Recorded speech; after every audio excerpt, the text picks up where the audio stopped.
Olá, como vai você? Eu sou Manu Hayashi e eu estou muito feliz porque hoje o tema da nossa conversa é muito importante e, sem dúvida, ela pode lhe ajudar a viver muito melhor. E eu não tenho dúvidas que o meu amigo aqui, Dr. Paulo Nassif, que divide esse podcast comigo, também está muito contente pelo nosso convidado. Estou certa, Dr. Paulo Nassif? Como vai você? Eu vou bem, Manu, e você? Mas você Muito está bem. certíssima, Manu. Eu estou muito feliz em ter aqui o meu querido irmão, cardiologista fantástico, Dr. Rubens Darwish, que vem aqui trazer para todos nós e para vocês que estão nos ouvindo muitas informações muito importantes sobre o nosso coração. Olha, eu confesso para vocês que não foi uma tarefa fácil conciliar a agenda desses dois e finalmente tê-los juntos aqui. Porque se um é mais conhecido do que o Pedrinho, o outro é mais disputado do que a figurinha do Neymar no álbum da Copa do Mundo. Não exagera. E eu, na primeira vez, eu não exagera. sabia ainda direito quem era o Pedrinho. Agora eu sou fã do Pedrinho e agora nós vamos gravar um podcast com o Pedrinho. Viu, Pedrinho? Eu chego a ficar emocionada em estar aqui com vocês dois, porque isso não é para poucos, não é para todo mundo, não.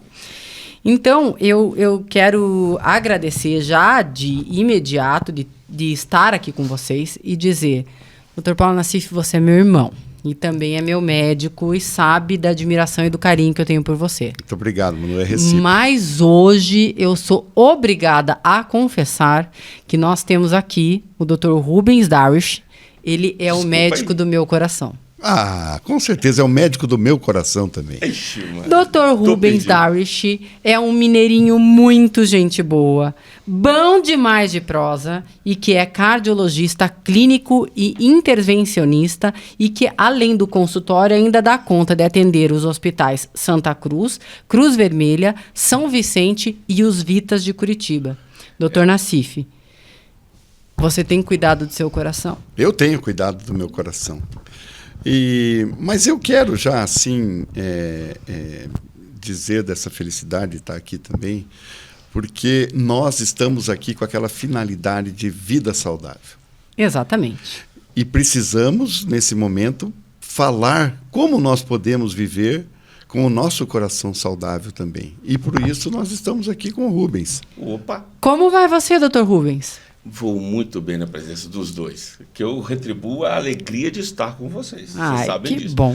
Somos irmãos, né? É muito bom, assim, estarmos num momento como esse, que é em especial. Para mim é a primeira vez, inclusive, né? É a primeira, mas não vai ser a única. Sim. Eu Não, sinto graças que vai a Deus, começar. estreando com vocês. Já temos uma agenda para você. Acho, tá bom, então. Dr. Rubens, conta para nós. Vamos lá. Qual é a rotina de consultas, de exames que eu devo ter para cuidar do meu coração? De quanto em quanto tempo que eu devo ir lá no seu consultório? Boa pergunta, Manu. O que eu acho, assim, o que o Nassif tem falado aí, né? Como vai você, né? Eu acho que hoje em dia a gente tem que prestar atenção que a cardiologia hoje tem um papel muito importante porque a gente está diante de algumas doenças que podem ser muito fatais para todo mundo. Sim. Né? Uma das maiores causas de mortalidade do mundo hoje é a doença cardiovascular. Então, como é que eu dividiria hoje, assim, bem simplesmente, assim? Antes dos 30 anos, seria interessante você ter o cardiologista para saber qual é o meu risco, como é que é meu colesterol. Até os 30 anos, provavelmente eu não vou ter nenhuma doença adquirida. Dessa idade, você vai ter doença congênita, né? Depois dos 30 anos, aos 40, 50, dependendo do seu risco cardiovascular, 1 ou 2 vezes por ano. Mas é sempre bom ir, porque hoje o que a gente vê muito assim, começa uma atividade esportiva de competição, mas não vai ver o que está acontecendo. Uhum. Então, atletas morrem e a gente tem visto isso. Infelizmente, a gente vê gente que vai jogar bola no final de semana, sempre teve uma saúde ótima, é novo e de repente infarta. Infarta e vai. Então, esse é o maior medo que nós todos temos. E, além de tudo, a gente tem que prestar atenção muito também em algumas doenças que a gente não tem quase sintoma nenhum. Começamos pela diabetes, né? O Nassif mesmo que lida muito com isso, sabe que o diabético com 300 de insulina, de glicemia, está mandando normal na rua, né, Nassif? Sim. Hipertensão é outra delas, que é uma doença de prevalência muito alta. Nem sempre a pessoa sente que está com a pressão alterada. A grande maioria não sente absolutamente nada. Tanto que hoje, se a gente for ver nas salas de hemodiálise, a metade eram hipertensos que nunca trataram. Puxa. Então, metade, é? Metade. É um risco de saúde pública enorme. A hipertensão é um problema grave. Colesterol elevado Porque, é a mesma coisa. Só para ficar claro, na verdade a evolução da hipertensão acaba daí afetando... ao longo dos anos. Vai afetar o rim e aí vai necessitar de hemodiálise. Isso aí. A gente fala em lesões de órgãos-alvo. Um deles é o coração, o rim ou o AVC, que você pode ter. São os 3 principais que a gente tem que ter cuidado. Então, assim, realmente assim, o que eu falo é ir ao médico, a gente tem que ir para entender como nós somos. Porque quando você fala em doença cardiovascular, a gente fala de prevenção de 20, 30 anos. Para ter ou não ter alguma doença. Às vezes parece a longo prazo pensar 20, 30 anos, mas a gente quer viver muito mais do que isso. Claro. Então é importante ter sempre controle sobre isso, né? E quais são as doenças que mais comuns da sua área, da cardiologia? Da minha área, a gente tem que falar primeiro de hipertensão arterial, né? O colesterol elevado é uma situação, mas a gente hoje encara como uma situação, não uma doença, mas até pode ter caráter genético, mas a doença que a gente mais tem atenção hoje é a doença coronária, que é a que leva ao infarto. E quais delas que eu posso evitar? Vamos lá, envelhecer é um risco para todo mundo. Então, hoje, eu não considero um risco, eu considero uma vantagem. Eu considero um privilégio, porque se eu estou envelhecendo, é só que eu estou vivo, né? É aquela história. Mas é o que eu falo, eu brinco com um paciente de 70 anos, eu não vou procurar catapora em você. Catapora eu procuro em menino de 15 anos. Né? Você tem outra doença que a gente tem que ver. Por que a doença coronária que eu falo? Porque a doença arterial, que é a aterosclerose, que vai formando as placas, né? Você pode ter essa doença ao longo e ela vem desenvolvendo na década de 30 aos 40 anos para frente. Uhum. Você pode ter uma doença dessa, não ter conhecimento dela, e às vezes o primeiro sintoma que você pode ter um infarto. É impressionante como o corpo humano, até uma certa idade, ele vai recebendo tudo que é impacto, parece que de boa, né? É bom. Sim. E aí, a gente fala bastante sobre isso aqui, né? Sobre essa evolução de persistir com uma doença crônica e aos poucos ir dando PT, né? E dando PT. Mas uma hora vai chegar a conta, independente disso. Porque quando a gente fala de aterosclerose, é uma doença que não tem cura, né? Sim. Não tem cura. Começou, ela vai. Ela vai. E ela vai. Bom, já faz anos que o senhor é meu cardiologista. Você eu tá não ótimo. tenho. Pode ficar tranquila. Eu não tenho nenhum problema, sabe, doutor Nassif? Mas eu costumo, lá por rotina, ir lá a cada dois anos lá fazer os meus exames, né? E então, eu não frequento hoje em cardiologistas novos, mas eu sei que cada vez que a gente vai num clínico geral mesmo, ou num cardiologista, ele faz algumas perguntas como, né? Você tem alguma herança ou algum histórico familiar de doença cardiológica? Ou você fuma? Ou você bebe? Ou costuma consumir álcool com muita frequência? Qual é o tipo da dieta que você pratica? Pratica exercício físico ou não? Né? Então, assim, eu percebo que se coloca na balança aí a genética e os hábitos de vida. Sim. Mas, afinal de contas... Que são os fatores de risco. Afinal de contas, talvez sejam os fatores de risco da grande maioria das doenças hoje em dia. Sim. Né? Afinal de contas, quem é que vai pesar mais nessa balança? A genética, a gente tem que pensar assim, se eu tenho doença cardiovascular precoce na família, sem nenhum desencadeante, eu tenho que pensar que eu posso ter história genética para ter, por exemplo, um infarto aos 50 anos, por exemplo. Mas se eu sou uma pessoa que não tem uma dieta adequada, não faça atividade física, eu provavelmente vou ter, ou tenho uma obesidade, por exemplo, né? Eu começo a aumentar o meu risco de doença. Então, isso aí, nisso tudo você vai pesando, porque você vai criando um metabolismo, um organismo que já não está bem cuidado. Ou seja, elas estão no mesmo lado da balança, elas vão pesando cada vez mais. Cada um vai agravando a situação. Só que algumas doenças também podem aumentar o risco cardíaco. Então, por exemplo, se tem os hábitos de vida são ruins, se começa a ter ganho de peso, enfim, outras coisas, você pode ter o diabetes. E se você tiver o diabetes, aí o risco vai aumentar, que o Dr. Rubens pode nos falar. É absurdo. Por exemplo, antes a gente colocava aqui o paciente, como é que a gente calculava o risco dele? Para tentar ter uma ideia das possibilidades e probabilidade de ele ter doença. A gente colocava diabetes, colesterol bom, colesterol ruim, hipertensão, tabagismo e idade. O diabético foi tirado. Por que ele foi tirado? Porque ele já é um doente de alto risco. ele não tem chance de ser de baixo risco. Nem entra nesse cálculo. Sendo diabético, ele já é considerado de alto risco. O que o Naci falou é importante. Hoje, primeiro, eu vi um paciente da década de 50 anos no consultório, paciente que vai só por hipertensão. E aí você vai fazer o exame de sangue, diabético. Então você já soma idade, hipertenso, obeso, diabético. Então, o que quer dizer? Esse é um doente que, assim, vai chamar atenção. Tem chance muito maior de qualquer um outro de ter doença cardiovascular. Ele tem que estar sabendo disso, né? Sim, sem dúvida. Doutor Nassif, eu soube que às vezes as pessoas vão lhe procurar por dor de estômago e são encaminhadas direto para o consultório do Dr. Rubens. A partir, né, de algumas avaliações e exames são encaminhadas para lá. Por quê? Qual é essa relação? Sabe, até você me fez lembrar agora dos tempos de plantão no pronto-socorro. Vixe, né? Maria. Onde muitos pacientes chegavam com dor torácica, achando que estavam tendo um infarto, e eles tinham um problema de estômago, um refluxo gastroesofágico, e que chegavam com essa clínica achando que estavam infartando. E a gente, normalmente, era isso. Mas o contrário também existe. Uma epigastralgia, dor de estômago forte, e que você acha que é só o estômago, tem que também investigar a parte coronária. Por isso que eu encaminho para que ele seja avaliado na parte... Porque isso pode ser do coração e não do estômago. Ela pode aparecer dessa forma, como dor epigástrica, principalmente em mulheres. Ah, isso é interessante mulheres, de saber. Por quê? Porque as mulheres costumam ter características mais atípicas. Então, dor epigástrica, falta de ar para fazer atividade física. Eu acho que um dos grandes medos que a gente tem em relação ao coração é infartar, né? Então, esse é o pior. Então, eu imagino assim, né? Existem aqueles pacientes... É importante que a gente procure ajuda médica o quanto antes possível. Sim. Isso pode mudar o resultado final dessa questão. Você vai fazer a prevenção. Sim. E aí, assim, só que também tem aquela pessoa que qualquer coisinha já corre para um pronto atendimento. Com certeza. Então, por favor, nos ajude a entender quando é a hora de eu procurar mesmo ou que sinais o infarto pode nos dar. Aí você vai ter que...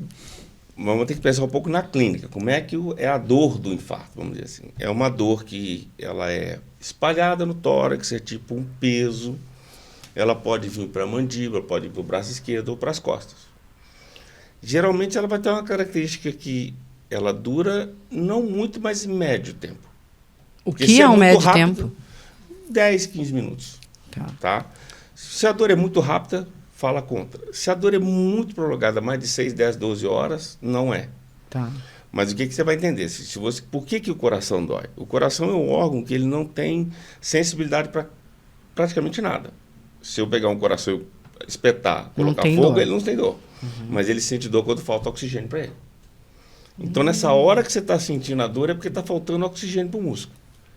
Então, isso pode vir num processo como se fosse uma cólica, então a pessoa sente aquele peso, aperto no peito e passa. Puxa, passou. Aí eu vou caminhar, putz, doeu mais. Poxa, mas o que será que é? Será que é estômago, né? Vai e passa. Vai e passa.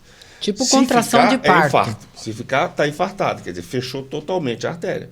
Mas a prioridade é ver a parte coronária. Coronária.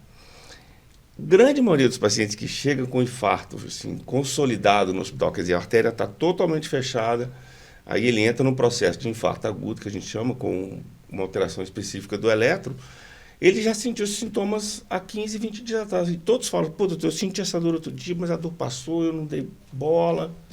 Só que, se a artéria fechou totalmente, a região que ela irriga para de receber sangue. Por isso que ele dói.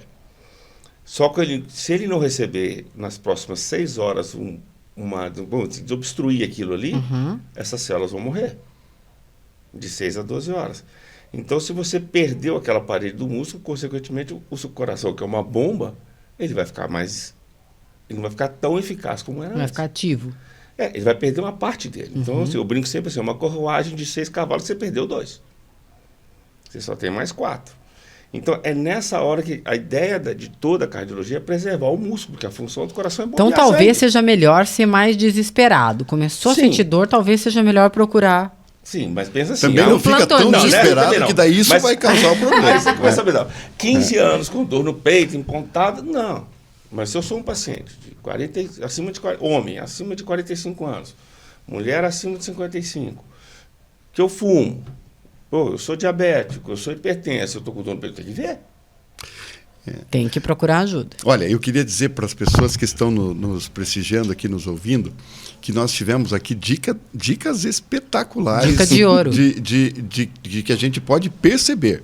Sim. Então, eu acho assim, quando você começa a falar nisso, a gente já começa a sentir uma coisinha aqui. Então, olha aqui, gente, quem sentiu há 15 dias, 20 dias atrás, teve repetição disso, não custa marcar o cardiologista. Tem que ir. Vamos nos cuidar. Com certeza. Se você perde o músculo, qual que é o problema hoje? Nós estamos formando uma legião de pacientes com insuficiência cardíaca que é monstruosa. É a próxima epidemia do século. Meu Deus. Agora vamos mudar de assunto, mas Bom. não muito leve também.